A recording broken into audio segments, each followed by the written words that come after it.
Bienvenue dans ce nouvel épisode de Le Lion Numérique. Aujourd'hui, on va parler de comment organiser efficacement son temps pour créer sa formation en ligne. Si vous avez déjà commencé, vous savez à quel point c'est un projet qui peut rapidement devenir chronophage et frustrant. Entre la charge mentale, la procrastination et le perfectionniste, il est facile de se sentir submergé. La première chose à savoir est que l'organisation doit avant tout s'adapter à votre rythme et à votre énergie.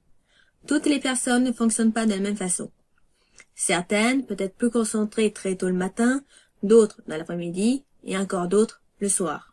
Pour vous aider à gagner du temps au quotidien, l'astuce que je peux vous donner est d'observer les moments où vous êtes le plus capable de réaliser un travail long et complexe. Donc, pendant une semaine, faites cette analyse, prenez des notes et déterminez quel est le meilleur moment pour vous. Cela vous permettra de conserver les moments où vous êtes le moins productif pour des missions légèrement importantes, mais qui sont quand même nécessaires pour atteindre votre objectif. Une fois que vous avez repéré votre rythme, il est temps d'établir un calendrier de production clair et réaliste. La création d'une formation se découpe en plusieurs étapes: la recherche, la structuration du contenu, l'enregistrement, le montage, la mise en ligne et la promotion.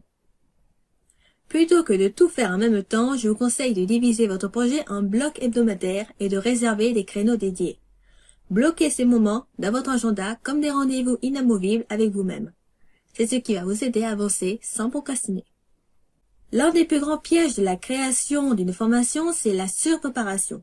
Beaucoup passent des heures à se documenter, à comparer, à perfectionner chaque détail, sans jamais produire. C'est là qu'entre en jeu la règle des 20-80. 80% des résultats viennent de 20% des actions. Alors, concentrez-vous sur ce qui impacte réellement la qualité de votre formation et fixez-vous des deadlines intermédiaires. Par exemple, dans 3 mois, je dois avoir terminé le plan dédié de ma formation. Même s'il n'est pas parfait, mais que vous en êtes quand même satisfait, gardez-le et continuez sur les étapes suivantes. L'important, c'est d'avancer. Vous pourrez toujours l'améliorer par la suite. Un autre levier puissant pour optimiser votre temps, c'est de travailler par blocs thématiques. Si vous dépensez votre temps entre différentes tâches sans lien direct, vous risquez de perdre en efficacité. Je vous propose la méthode des 3 niveaux. Les tâches premium, qui demandent de la concentration, comme par exemple structurer le module. Les tâches rapides, réalisables en 15 minutes, comme par exemple chercher des visuels pour une présentation.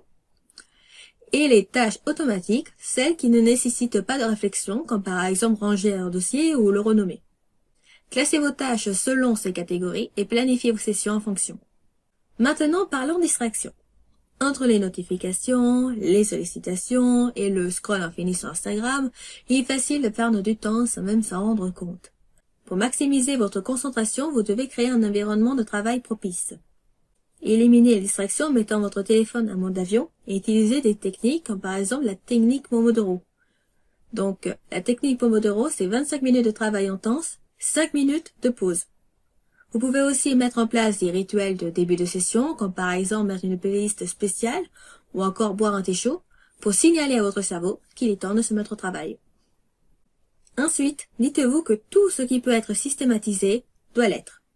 Que ce soit la gestion des emails, la programmation des publications sur les réseaux sociaux ou encore la transcription des vidéos, il existe une multitude d'outils pour se faire gagner du temps.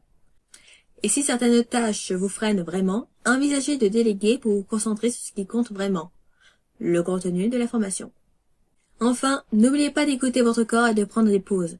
Travailler sans relâche ne fera qu'épuiser votre créativité et votre efficacité.